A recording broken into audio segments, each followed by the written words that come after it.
चांदनी में शीतलता है, न गंगा के जल में शीतलता है, न चंदन के वृक्ष में शीतलता है। शीतलता है तो किसमें है? तो कहा ना शीतलास चंदन चंद्र रश्मो न गंग वांग्यो न चहारे अष्टो यथा मुनिष्ठे न वाक्य रश्मियां। न चंद्रमा की चांदनी में शीतलता है, न चंदन के वृक्ष में शीतलता है, न गंगा नदी के निर्मल जल में शीतलता है। हमें शीतलता मिलती तो आज सागर जी की वाणी में शीतलता मिलती और कहीं यहाँ पर शीतलता मिलने वाली नहीं। ओम शीतलनाथ भगवान की खुशी में समर्थ आचार्य पढ़ते हैं। आपके वचन जितने शीतल है उससे शीतल कोई संसार की वस्तु नहीं। तो हमारे लिए तो आप ही हैं भगवान जी, आप ही तो। ओम ह्रीं श्री दत्ता प्रचलित, ओम ह्रीं श्री दत्ताश्वर संसार तापरासाय।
मोक्ष मार्ग के साधन में जो अरहत से पैदल जाते हैं वो इंद्र विमान से आते हैं। ओम ह्रीं श्रीं विनय संपन्नता भावना अत्र अवतर संभूषण ज्ञानम जय हो। ओम ह्रीं श्रीं विनय संपन्नता भावना अत्र तिष्ठ ठाठायति स्थापनम जय हो जय हो जय हो। ओम ह्रीं श्रीं विनय संपन्नता भावना अत्र मम सन्निहितो भव भव षट् सन्निधिकरणम जय हो जय हो जय हो। पुष्पांजलि क्षिपामि। ऐसी भावना है कि देखो आपके यहाँ 6 मंदिर हैं, कितने जलालय हैं? धूपम निर्वाणते सुख फल से पूजते सब जहाँ विराज जीवन कल दुर्गम में मोक्ष जहाँ नाराज बोलिए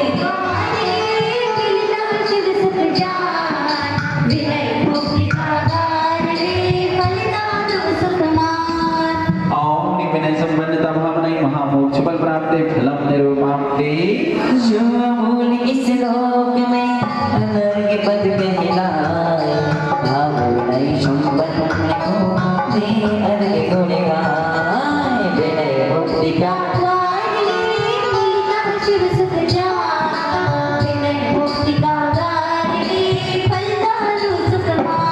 हो आपका क्या जाएगा बिगड़ी बनाने के लिए पेट में कुछ भी नहीं लाया चढ़ाने के लिए।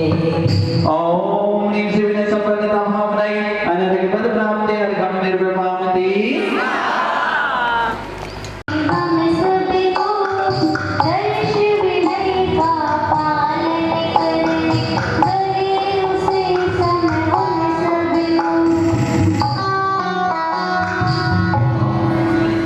विनय संपन्नता भावनाई अर्घम निर्वाणते। योगी काल में ये विद्य को शास्त्र व गुरु को जय करिए ज्ञान को करना करो शास्त्री नाम वंदन करिए।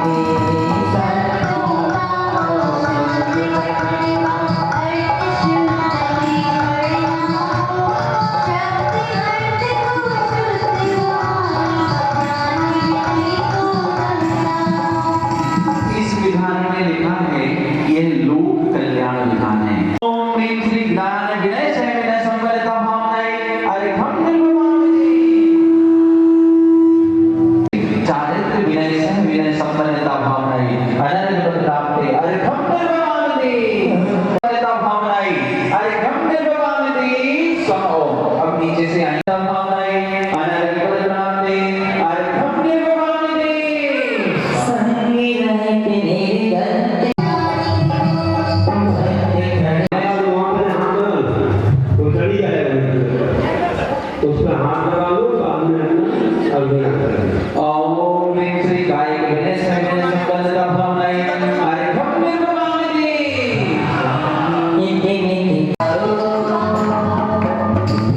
स्थापना अष्टोत्तर सत आचार्य सत आर्यो सागर जी मोहम्मद राय आत्रेय अवतर संपोषण ज्ञावानम जय हो। ओम ब्रह्म श्री ब्रह्मोजाचार्य अष्टोत्तर श्री आर्यो सागर जी मोहम्मद राय आत्रेय तिष्ठ ठाठायति स्थापनम। ओम ह्रीं श्री ब्रह्मोजाचार्य आर्यो सागर जी गुरु महामुनि राय त्रिभुवन सन्निहितो भव भव षट् सन्निधिकरणम जय हो। परिपुष्पांजलि क्षिपामि। बरे रख दो गुरुवर अपने बरदाने हाथ गुरुवर हमको दीजिए मोक्ष महल संसा गुरुवर हमको दीजिए मोक्ष महल संसा बड़ा ऐसा होगा मेरा कल्याण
मेरे भारत का बच्चा जय जय गुरुदेव की बोले। ओम श्री ब्रह्मचार्य गुरु अष्टोत्तर सत 800 महामंत्र अखंड अक्षय बलरामते अक्षतम निर्वमामते।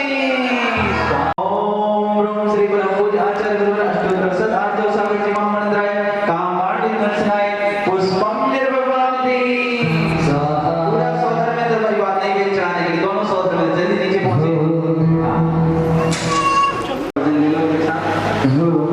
कैसा जादू किया तुमने गुरुवर। अरे बोले सभी कैसा जादू जादू कैसा जादू जादू कैसा जादू किया तुमने गुरुवर। हो गई हम तुम्हारी दीवानी ढूंढते रहते हैं आजकल हम आपकी दर्शना के बहाने। ढूंढते रहते हैं आजकल हम आपके दर्शना के बहाने।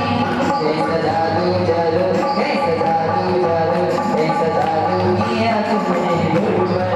हो गए हम तुम्हारे दीवाने।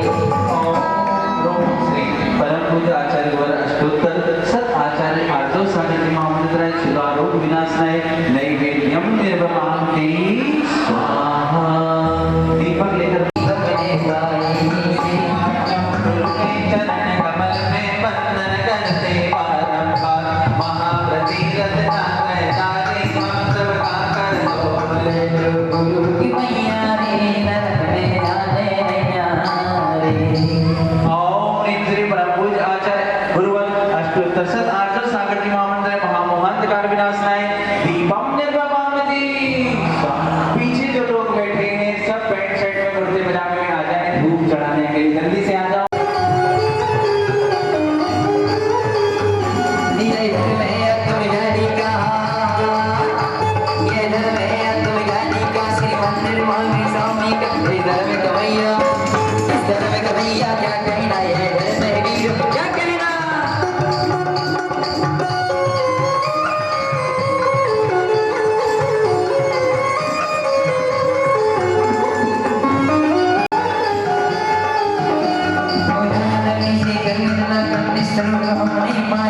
गुरुवर भक्ति दूर करने से सब बल में गाए। गुरु के चरणों में वंदन करते हमारा महाबली रत्नात्रय धारी हम सबका कर दो उद्धार। जय हो जय हो जय हो जय हो जय हो जय हो जय हो जय हो।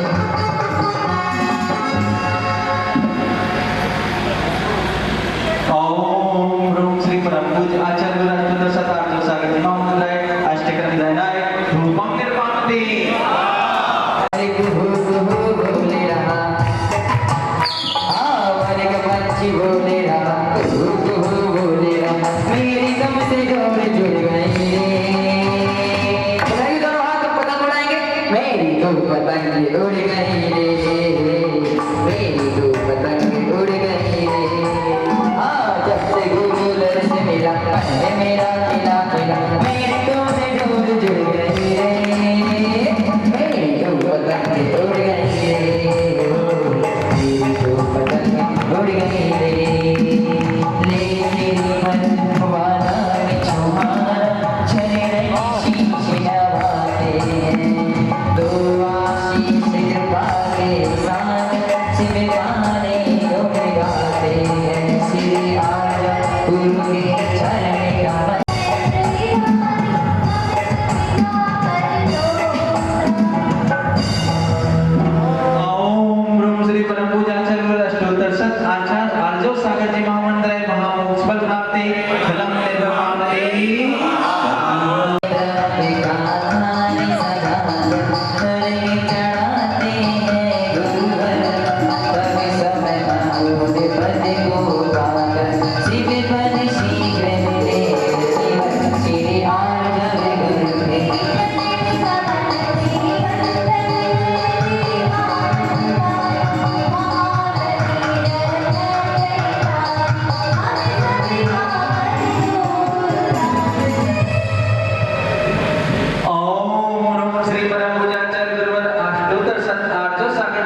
पूजाचार्य गुरु अष्टोत्तर शताचार्य आर्जव सागर जी महामंत्राय अनारोग्य पद प्राप्त जय माला पूर्णम निर्विवादे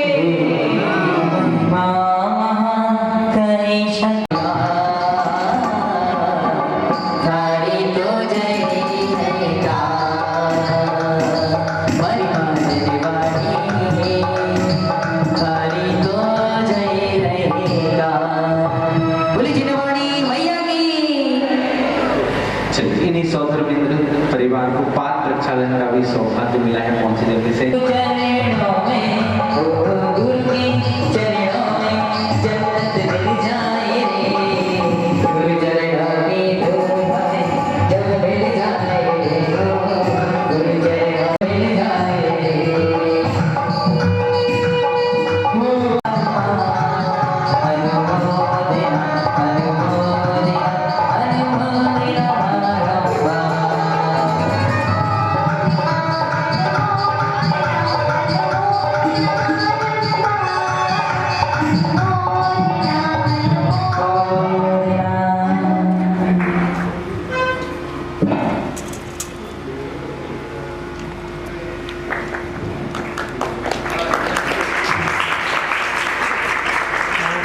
लगाकर पालिया मोती विद्यासागर में डुबकी लगाकर पालिया मोती मुनिवर आजब सागर ने जला दी ज्ञान की ज्योति गुरुवर आजब सागर ने जला दी ज्ञान की ज्योति।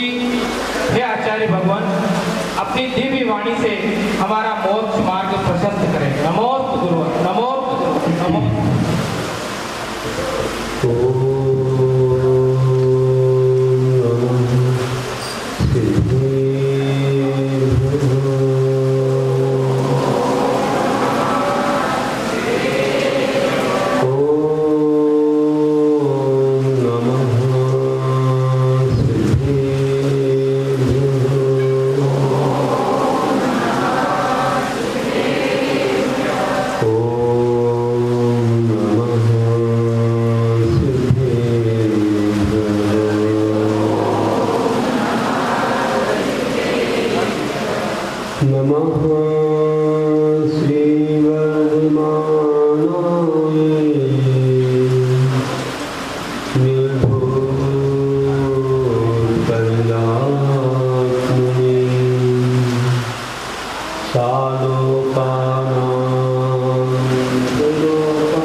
बोलिए देवालय प्रभु तीर्थंकर श्री आदिनाथ भगवान की, मूलायन श्री पार्श्वनाथ भगवान की, वर्तमान शासन नायक श्री महावीर भगवान की, अहिंसा करो धर्म की, षोडश कारण महापर्व की, लोक कल्याण महामंडल विधान की, आचार्य गुरुवर्षी विद्यासागर जी महाराज, आचार्य भगवान आर्जव सागर जी महाराज की, समस्त आचार्य संघ की नमोस्तु।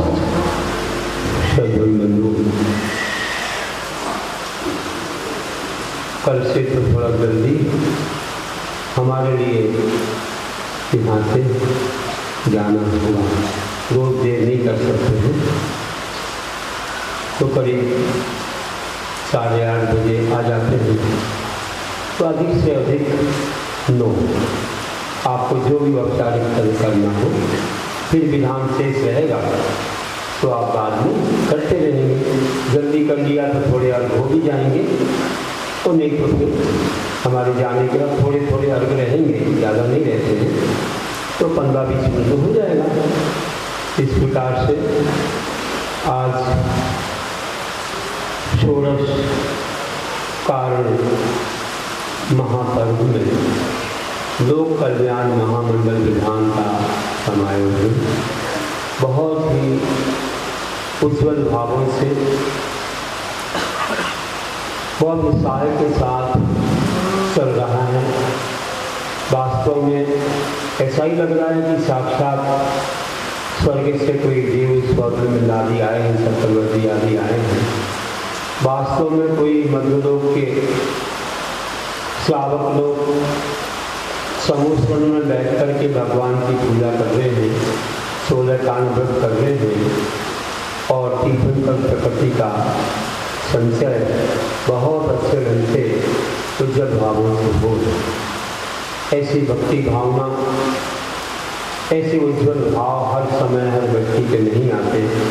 कितना अच्छा योग है कि पड़ावा नगरी में एक साथ एक जगह इतनी विशाल जगह मिल गई, पानी भी गिर रहा है तो आप पर कोई बूंद नहीं आ रही है।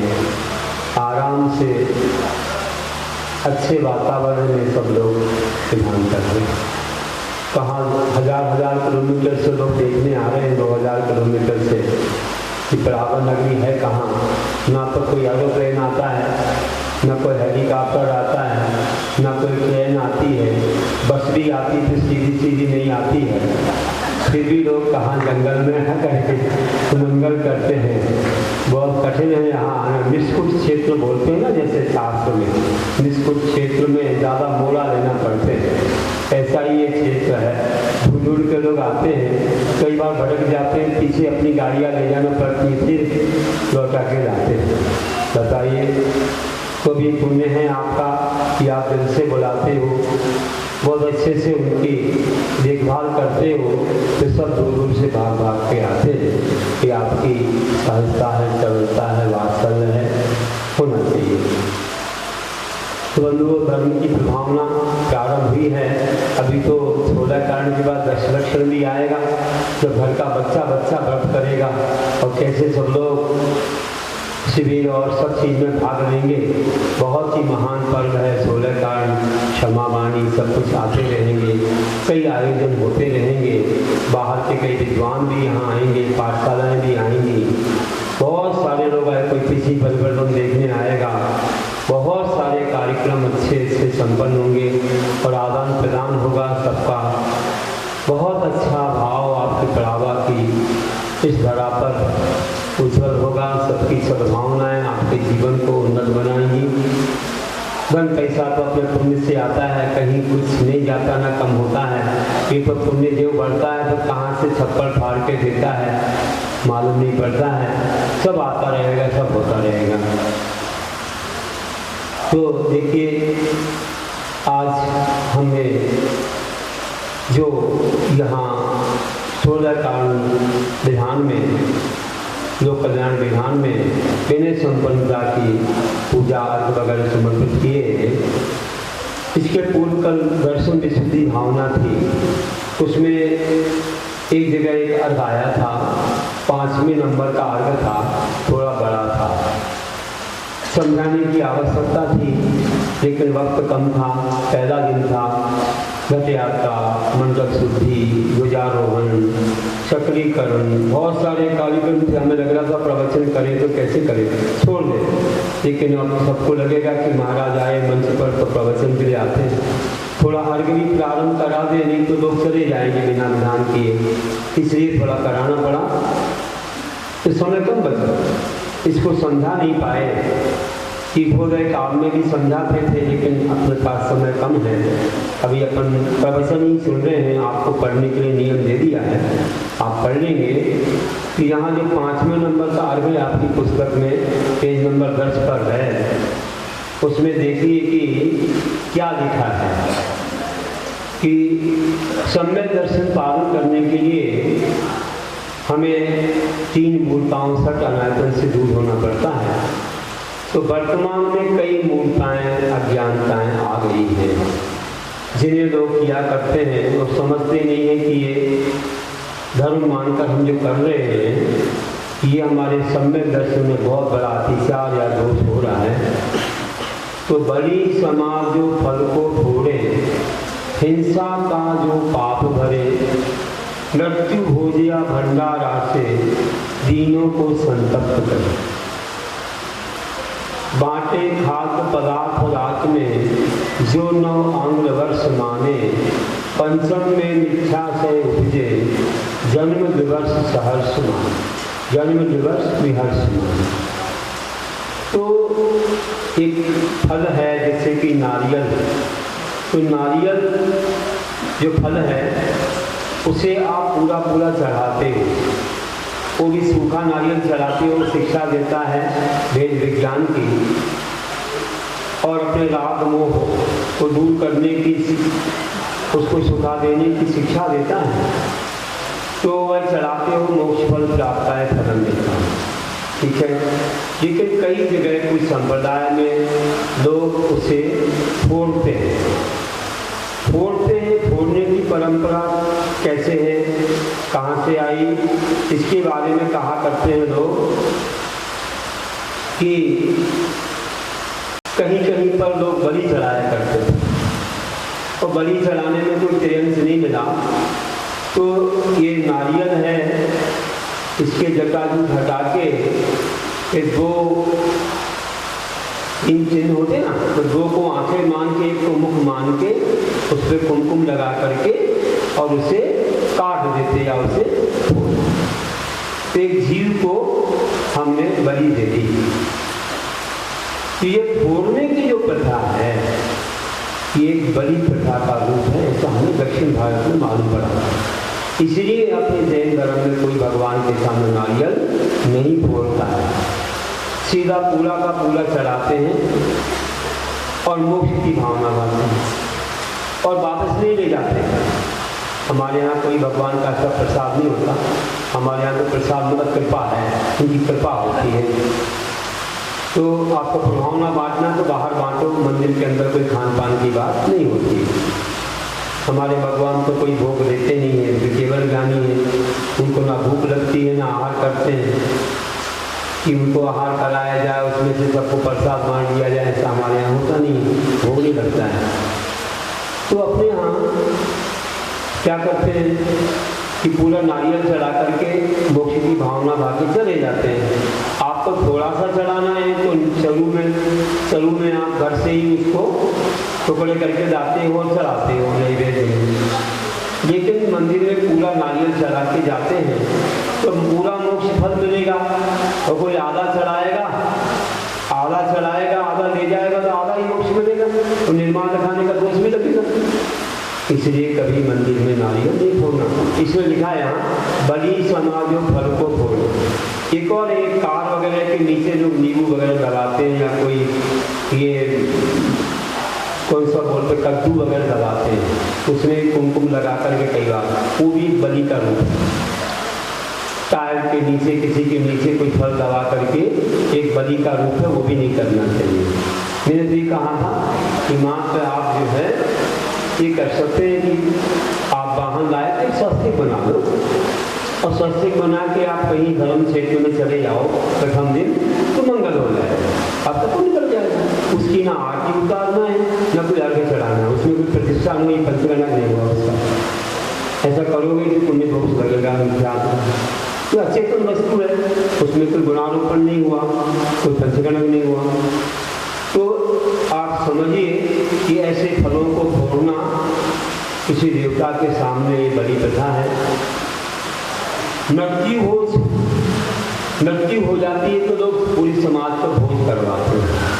ये प्रथा के बीच में आई लगती है, क्योंकि जिसके यहाँ मृत्यु हो गई, दुख है, कष्ट है, कमाई नहीं हो रही, दुकान बंद है, कई प्रकार की परेशानियां हैं और सबका जीवन समान भी नहीं है। कोई अमीर है, कोई गरीब भी है। अब मृत्यु भोज देना पड़े, सबको देना पड़ेगा। अब मान लीजिए कोई गरीब होगा और सबको भोजन नहीं कराएगा तो लोग नाम रखेंगे, निंदा करेंगे। तो क्या करेगा वो? तो घर के आभरण बेचेगा या कहीं से उधार लाएगा और भोजन कराएगा तो पाप लगेगा। इससे और अपने उस पर दुख डालेंगे। बल्कि ये करना चाहिए कि उसके यहाँ मृत्यु हो गई तो अपन कुछ उसके यहाँ भिजवाओ कि भैया वो दुकान नहीं खोल पा रहा है या कमाई नहीं कर पा रहा है तो उसके यहाँ धान्य भिजवा दो।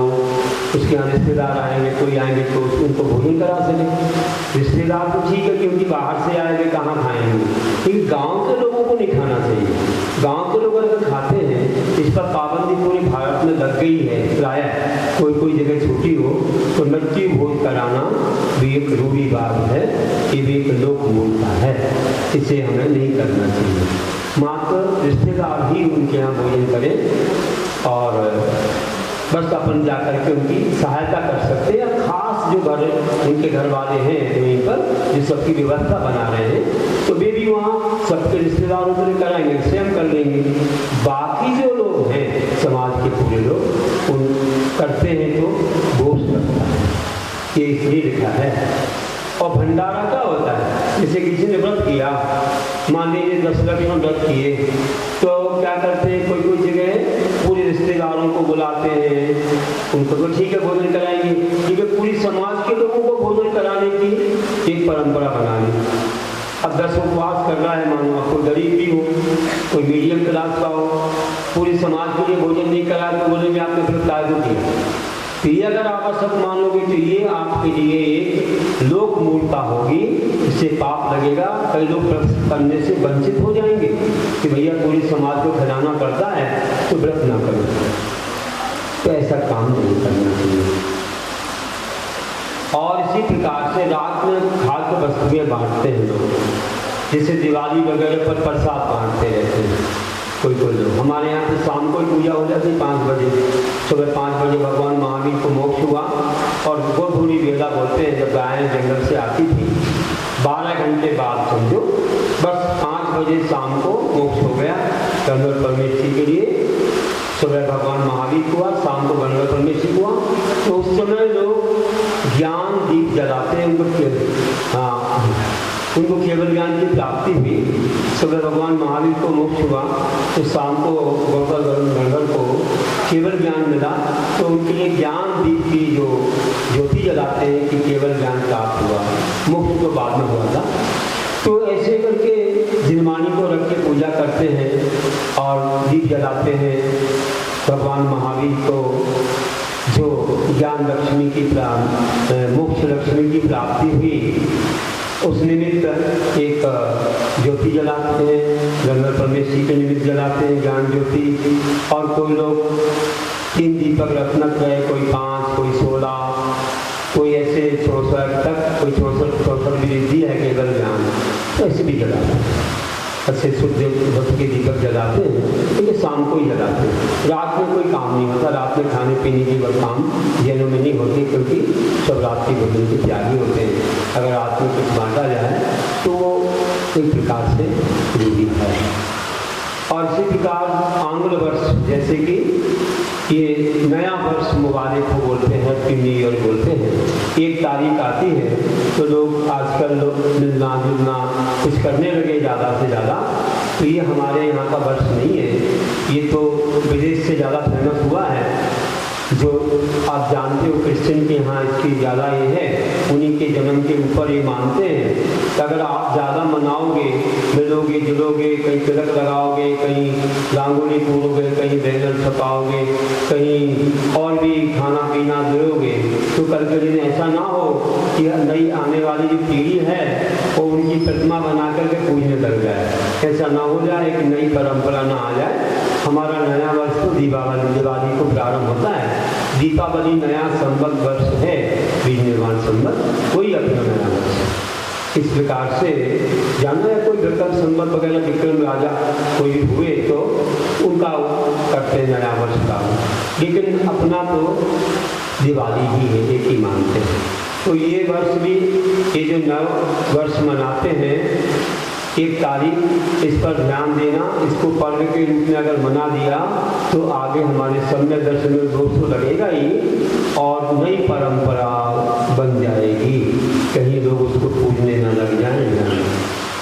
और देखिए धर्म पर्व में फूल फटाका, दिवाली पर भगवान महावीर को मोक्ष हुआ था, उसमें कोई फटाके नहीं चलते थे, देवों ने दीप जलाए थे, खुशियाँ मनाए, लड्डू भी बांटे होंगे।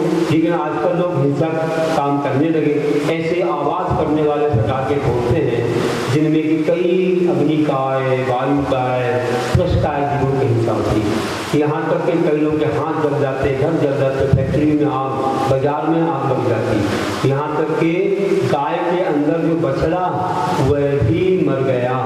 ये घटना है रांची की कि कई बच्चों ने त्याग किया था, पाठशाला के बच्चों ने, कि हम आवाज़ करने वाले पटाखे नहीं फोड़ेंगे। एक बच्चा नहीं आता था पाठशाला, उसने फोड़ा जहाँ गाय बनती थी, गाय गर्भवती थी, फोड़ा, घबरा गई, तो घबरा करके गिरी तो उसके अंदर बच्चा दानी फट गई और बच्चा मर गया। गाय भी आँख ऐसी खोले पड़ी रही रात भर। सुबह डॉक्टर को बुलाया, दिवाली पर कौन आएगा, बहुत अधिक फीस देने के लिए बोला। मुझसे आया, बोला कि मैं क्या करूँ, ये तो देखो इसके अंदर बच्चा मर गया है, अगर मैं कुछ करने जाऊँगा ना इस हमारे यहाँ एक दिन कसूर पर पड़ जाएगा कि हम दिवाली की पूजा नहीं कर पाएंगे। इसलिए हम क्या कर सकते हैं, नहीं आपको जितनी भी फीस मांगो हम देंगे, लेकिन हमारी गाय को बचा लो। हाँ गाय को बचा सकते हैं, बच्चा तो मर चुका है, ऑपरेशन करके निकालना पड़ेगा।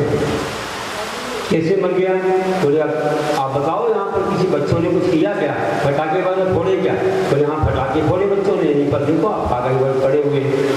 तो इतना भय लगा उस गाय के लिए कि एकदम तड़प गई तो गिर गई, तो अंदर बच्चा मर गया। फिर ऑपरेशन किया दिवाली पर और बच्चा निकाल दिया और सब टाँके वगैरह लगा। 1 महीने में गाय स्वस्थ हो पाई। पूरे घर के लोगों ने आके प्रार्थना किया, कहने तक इतनी बड़ी घटनाएं घट जाती है। जब गाय के अंदर बछड़ा मर सकता है तो घोंसलों में पक्षी और उनके अंडे, उनका क्या होगा। इसलिए ये परंपरा ठीक नहीं है। आवाज़ करने वाले पटाखे नहीं फोड़ना चाहिए। कई लोग तो हजारों रुपए के पटाखे फोड़ रहे हैं, ऊपर ही जलते रहते हैं, रंग निकलते रहते हैं, तो उनको पटाखे जलाते हो, गरीबों का दिल जलता है। देखो जैन लोग हम लोगों से कमाते हैं और ऐसे जलाते हैं, ऐसा बोलते हैं। तो ऐसे रोशनी करना अलग है, लेकिन आवाज़ करने वाले पटाखे नहीं फोड़ना चाहिए। ये भी एक प्रकार की रूढ़ी है, ये वास्तव में दिवाली का सही रूप नहीं है। और ऐसे ही रंग डालकर उन्होंने करके लिखा है कि जैसे होली वगैरह आती है, लोग इतना रंग डालते हैं, रंग के उसके लिए धोने के लिए इतना पानी, कितना कास्टिक सोडा नालियों में जाता है, कितने जीव मरते हैं। और उस रंग के धोखे में कई बार तो तेजाब भी डाल देते हैं, बैर भंजाने के लिए गलत गलत काम कर देते हैं। ये हमारे यहाँ कोई पर्व है ही नहीं, किसी शास्त्र में लिखा ही नहीं। इसलिए आजकल लोग क्या करते हैं, क्षेत्रों पर चले जाते हैं, दर्शन के लिए क्षेत्रों पर जाते, आनंद से रहते गुरुओं के पास, और फिर अपने समय से आ जाते। इन कामों में, गंदे कामों में नहीं पड़ते। कुछ भी लोग गंदे गंदे शब्द कहते हैं, कुछ भी डालते हैं, कीचड़ कीचड़, इसलिए अपन को इससे दूर रहना चाहिए। ये भी एक लोक रीति है। सब में दर्शन में अतिचार लगता है, ये लोक मूर्खता है। और इसी प्रकार से कई जगह पत्तियां वगैरह बांटते हैं, पेड़ झाड़ वगैरह तोड़ के ले आते हैं, पत्तियां बांटते हैं, देते हैं, ये भी कोई हमारे आगम में नहीं है। और इसी प्रकार कोई फूल और कदली केले के वृक्ष से अपने घर को सजाते हैं, इसमें भी हिंसा होती है। अपन तो ऐसे ही कागज के वगैरह से या कोई अच्छे सुंदरीकरण या रंग वगैरह से करते, लेकिन ऐसे वनस्पति काय की हिंसा नहीं करते। केले के वृक्ष वगैरह हिंसा होती है। और मिट्टी पुतले कई जलाते हैं, कई पानी में डुबाते हैं, इसमें भी हिंसा होती है कि साक्षात उन संगी पंचेंद्री को जला रहे हो, पानी में डुबा रहे हो, तो हिंसा का पाप नहीं करेंगे। ये भाव हिंसा का पाप तो बनता ही है। कोई आत्मा तो तीर्थंकर बनने वाला है और हम जला रहे हैं, इसे ऐसे कामों में अपन को भाग लेना ठीक नहीं है, इससे दूर रहना चाहिए। तो ये चीज़ें यहाँ समझाई गई हैं, आपको समझ में आ गई। तो ये इस पद में था कि जो वर्तमान उत्पन्न लोक मूर्ता रहित दर्शन विशुद्धि भावना ही, इसके लिए आपने आगे कराया। अब विषय आज का है, थोड़ा सा कह के अंत करूँगा। आज विनय संपन्नता का है, तो विनय संपन्नता पर हम जानेंगे विनय क्या होती है, विनय कैसी की जाती है। तो हमारे यहाँ बोला आचार्य पूजपा स्वामी सर्वार्थ सिद्धि में कहते हैं कि विनय क्या चीज। विनय वह है कि जो ऐसे निरभिमान प्रवृत्ति करता है सम्यक ज्ञानादि या मोक्ष मार्ग में और उनके साधनों मतलब वितरागी देव शास्त्र गुरु के अनुकूल प्रवृत्ति करता है और अपने आचरण द्वारा उनका आदर सत्कार करता है और उनके ऐसे कार्य के लिए उनकी विनय भक्ति के लिए विनय संपन्नता कहा जाता है। हमारे यहाँ कहा है विनयो मोक्ष द्वारम, विनय मोक्ष का द्वार है, मूलाचार में सब कहा है। और आप लोग बोलते ही हो कि विनय बिना विद्या नहीं, विद्या बिन नहीं ज्ञान, ज्ञान बिना सुख नहीं मिले, ये निश्चय कर कि विनय के बिना विद्या नहीं, विद्या के बिना ज्ञान नहीं, ज्ञान के बिना सुख नहीं मिलता। हमें किसकी विनय करना चाहिए? विनय मतलब नमस्कार करना, झुकना, उनके लिए खड़े हो जाना, उनको उच्चासन देना, उनको आगे करना, उनको बिठाना फिर बैठना, आदि सब विनय। तो 9 देवताओं की विनय की जाती है। अरे सिद्धाचार्य उपाध्याय संसारू जिन धर्म जिनसे उनकी विनय की जाती है। एक हो गई। इसके बाद विनय के 5 भेद हैं। कितने भेद हैं विनय के? प्रश्न पूछे जा सकते हैं, प्रश्न मंच होता है, हाँ, पुरस्कार भी मिलता है। जो हाथ उठाता है, जिसको कहीं बोलो वह जवाब देता है, नहीं आए तो दूसरे से पूछा जाता है, सही जवाब देने पर उससे पुरस्कार किया जाता है। आज हम शाम को बताएंगे अपनी भक्ति के समय कैसे प्रश्न मंच होता है। ये लोग बोले महाराज यहाँ भी प्रश्न मंच करना है, किया था, तो हमने कहा हम बताएंगे तरीका क्या होता है। तो आज जो हम बता रहे हैं ध्यान से सुन लेना। विनय कितने प्रकार की होती है? 5 प्रकार की होती है। कौन कौन सी विनय है? तो दर्शन विनय, ज्ञान विनय, चारित्र विनय, तप विनय और औपचारिक विनय। तो मेरा दर्शन, ज्ञान, चारित्र, तप और औपचारिक ऐसी होती है। तो ये जो विनय है बहुत महान है। दर्शन विनय कैसे होती है? सम्यक दर्शन के निसंकित आदि अष्टंगों का पालन करना दर्शन विनय है। अपन ने कई बार सुन लिया है कि निसंकित, निकांत, निर्विचिकित्सा, अमूल दृष्टि, भुवन दृष्टि, वास्तव प्रभावना, इनका अच्छे से पालन करना, तो ये दर्शन विनय है। साथ ही परमेश्वर जी को गुणों का दान करना, ये दर्शन विनय है। फिर ज्ञान विनय। ज्ञान विनय में ज्ञान के 8 अंग होते हैं। जैसे सम्यक दर्शन के होते हैं ना, ऐसे ज्ञान के भी होते हैं। कौन कौन से? कालाचा, विनयाचा, उपधानाचा, बहुमानाचा, अनुन्नाचा, व्यंजनाचा, अर्थाचा और ओभियाचा, ये 8 होते हैं। ध्यान रखना। कालाचार क्या है? सही काल में शास्त्र पढ़ना, ऐसे काल में नहीं पढ़ना। सिद्धांत शास्त्र को कल मैंने बताया था, इस काल में नहीं पढ़ते, सामायिक आदि के काल में, ग्रहण आदि के काल में। ऐसे ही आप लोग भी सामायिक का काल हो तो उस समय सामायिक ही करना है। पूजन के समय पूजन करना, आहार के समय आहार करना है। तो ये सब चीज़ें ध्यान रखना। तो ऐसे अब उपवास हो तो अलग बात है, जिनकी सामायिक करनी है, मेरे 24 घंटे पढ़ते हो, कोई बात नहीं है। लेकिन जब प्रमाद आता हो तब ऐसा नहीं पढ़ना कि आप टिक जाओ, पैर पसार लो, आदि आदि, ऐसे नहीं करना। इस प्रकार से कालाचार है, विनयाचार है।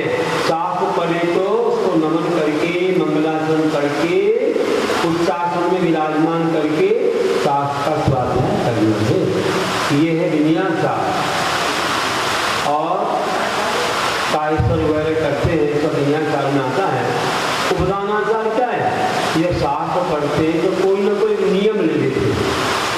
शास्त्र को जब तक पूरा नहीं करेंगे तब तक एक फल का त्याग, जैसे तुमको हमने शास्त्र दिया है कि हो रहे काम, तो नियम दे दिया फल का त्याग कर लो, कोई ना कोई त्याग कर लो। तो ये होता है कौन सा चार? उपदानाचार है। और इसी प्रकार बहुमानाचार होता है। बहुमान क्या है? कि जो ज्ञान, शास्त्र और गुरु, उनका आदर करना, कि हम जो पढ़ रहे हैं उस ज्ञान का आदर करो कि हमारे जीवन में ये अपनाना है। और शास्त्र की विनय करो, अच्छे से उसको नमस्कार आदि करो, सीधा रखो, उल्टा सीधा, उल्टा वगैरह मत रखो, उसमें कोई चावल वगैरह मत डालो, रुपया पैसा मत रखो, अच्छे से ढांक करके रखो। जिनवानी का वस्त्र भी होता है अचार वगैरह, उसको पहनाओ। और गुरु का आदर करो। जिन गुरु ने आपको ज्ञान दिया है उन गुरु का नाम लेकर के शास्त्र प्रारंभ करना चाहिए। जैसे हम लोग अपने गुरु का नाम लेते उनकी जयकार बोलते हैं, तो ऐसा होता है। उसको क्या बोलते हैं, क्या बोलते हैं? ध्यान देने के लिए क्या बोलते हैं? देखो ये बर्तन यहाँ हुआ रखो, अरे बर्तन मत छू, हम बोल रहे हैं तुमको क्या बोलते हैं, बोलो हमें क्या बोलते। ध्यान यहाँ तो जा रहा है, यहाँ नहीं देना नहीं।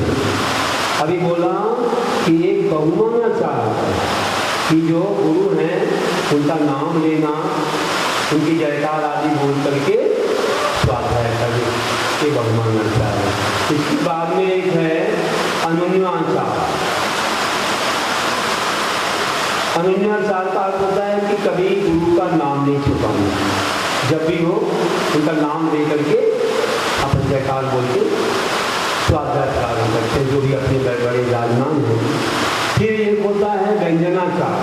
व्यंजनाचार में शब्द और अर्थ को अच्छे से पढ़ना, शुद्ध पढ़ना, गलत नहीं पढ़ना, जल्दी नहीं पढ़ना। और एक होता है उभयाचार, चारित्राचार का पालन होता है। स्वागत में जितना चारित्र को अपने व्रत उनका पालन करना चाहिए साधना में। फिर तपाचार होता है, तो जैसे 12 तप होते हैं कि अंसन उपवास सामूहिक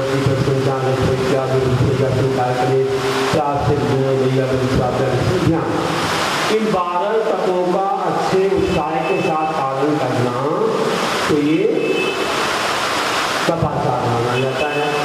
अच्छे ढंग से भावनापूर्वक इनका पालन करेंगे तो यह तपाचार है। और कभी हम आपको उत्पन्न तप के दिन बताएंगे, इसकी विशेषता सबसे बाद में समझाएंगे। और औपचारिक विनय क्या है, तो औपचारिक विनय हो गई, तप विनय हो गई, तपाचार तप रूप में हम अगर 12 तपों को अच्छे से उत्साहपूर्वक पालन को तप विनय है। और औपचारिक विनय क्या है कि इसके 3 भेद होते हैं औपचारिक विनय के, कायिक विनय, वाचिक विनय और मानसिक विनय। कायिक विनय, वाचिक विनय, मानसिक विनय। तो कायिक विनय में क्या है कि गुरु आए या भगवान आ रहे तो अपन खड़े हो जाओ और वे बैठ जाएं, फिर इसके बाद अपन बैठो, नमस्कार करो, हाथ जोड़ो, कोई भी बड़े आते हैं उनको लेने जाओ, भेजने जाओ, उनके पीछे चलो, उनके नीचे बैठो आदि, ये अपने पूज्य पुरुषों के प्रति ऐसा करते हैं। इसका नाम होता है औपचारिक में कायिक विनय। वाचिक विनय में आइए, पधारिए, बैठिए आदि आदि, आपका रचना कोई कुशल है, आपका स्वास्थ्य ठीक है। देखो कितना जोर से पानी आया, आप लोगों को अपने व्रत करने के लिए बहुत अच्छी सुविधा हो। अब उपवास और एकादशी में कोई तकलीफ नहीं होगी। कोई प्रतीक्षा कर रहा था आपका पंडाल बन जाए, फिर बाद में हम आते। तो ये एक पुण्य का प्रभाव है कि बहुत अच्छे से वर्षा होगी तो धान अच्छा आएगा, खुशहाली रहेगी, सब लोगों को सुख मिलेगा। ये सब चीज़ें हैं तो हमारे पुण्य से होता है। इतना अच्छा हम अनुष्ठान कर रहे हैं तो पुण्य बढ़ रहा है। देखिए, और मानसिक विनय क्या है, अपने मन में कभी बुरे भाव नहीं लाना, कभी अपने मन में पापों के भाव, कसायों के भाव नहीं आना बड़ों के प्रति।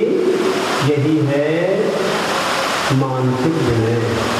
बड़ों के प्रति कभी अपने मन में पाप के भाव नहीं आए, कसाय नहीं आए, तो ये हो जाती है जो विनय है, ये मानसिक विनय।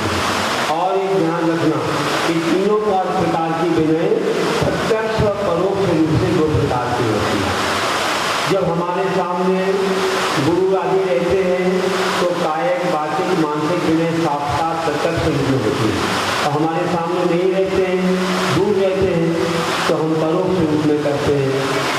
उनके लिए हम नमन भी करते हैं, उनकी स्तुति भी करते हैं, उनके प्रति अच्छा विचार करते हैं, तो ये प्रत्यक्ष परोक्ष रूप से दो प्रकार की हो जाती है। तो जितनी विनय पावेंगे उतना जीवन महान बनेगा। देखो अंत में एक छोटा सा आपको एक ही उदाहरण सुना करके अंत कर रहे हैं। आज विलम्ब से प्रारंभ किया तो अब तो जाने में भी दिक्कत है, आराम से बैठे रहो और धर्मनीति का पान करो। देखो विनय कितनी विशेष होती है। कहते हैं कि राम जब वनवास में थे और एक समय सीता का हरण हुआ, एक समय युद्ध हुआ, युद्ध के समय हमारे पुराणों में मिलता है कोई भी पर्व दिन आ जाते हैं तो युद्ध बंद हो जाता है। अष्टानी का पर्व, अष्टमी के युद्ध नहीं करेंगे, पीछे से वार नहीं करेंगे, महिलाओं पर वार नहीं करेंगे, बच्चों पर वार नहीं करेंगे, भेरी बजेगी फिर युद्ध शुरू। होता क्या है कि जब युद्ध बंद था, जोशियों ने बता दिया कि रावण का मरण हो जाएगा। कब हो जाएगा? बस वो समय निकट आया। राम ने बोला लक्ष्मण से, जाओ रावण से कुछ सीख लेकर के आओ, कुछ सीख लेकर के आओ, कुछ हमें संदेश देगा। उसे क्या अनुभव हुआ? मरण तो होने वाला है, उसे नहीं मालूम।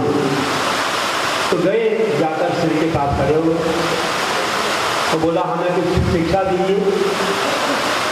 तो रावण बोला जाओ अपना काम करो, हमारे पास कोई शिक्षा नहीं। आ गए राम के पास, देखो वो तो इतना दुराचारी है, हम गए उसने भगा दिया। आपने कहा इसलिए हम गए, हम क्यों जाते? अरे भाई गए तो सही, कुछ शिक्षा तो मिलती है, हर वस्तु में कोई गुण भी होते हैं। फिर से जाओ, फिर से जाए। हाँ ये बताओ कहाँ खड़े हुए थे? सिर के पास। सिर के पास नहीं खड़े हो ना, थोड़ा और आगे वो लेटा हुआ है, सामने खड़े हो ना, उसको दिखना चाहिए। ठीक है, तो थोड़ा जाके पैर के पास खड़े हो। तो फिर द्वारा गए, लक्ष्मण गए और जाकर के जब थोड़े पैर के पास खड़े हुए बोला, विनय से बोला कि देखिए जो होना है तो होना ही है, आप स्वयं जानते हैं, लेकिन आपके जीवन से हमें शिक्षा मिलना चाहिए कि हमारे जीवन का ऐसा ना हो और कोई ऐसी घटना ना घटे। आपने क्या शिक्षा दी अपने जीवन से, हमें बता दीजिए, हम समझ के रहेंगे। तो कहा बहुत अच्छा है, बहुत अच्छा है। तुमने विनय से बोला देखो पर वस्तु खतरे से खाली नहीं है। क्या बोला उसने? रावण ने बोला पर वस्तु खतरे से खाली नहीं है कि राम ने पर वस्तु से मोह किया, स्वर्ण मृग से मोह किया, उसको पकड़ने गए तो अपनी सीता को खो दिया। पर वस्तु से मोह किया, अपनी सीता को खोया। और मैंने सीता से मोह किया तो अपनी जान को खोने जा रहा हूँ। यही शिक्षा दे रहा हूँ कि पर वस्तु खतरे से खाली नहीं है, कहीं पर वस्तु से मोह नहीं करना चाहिए।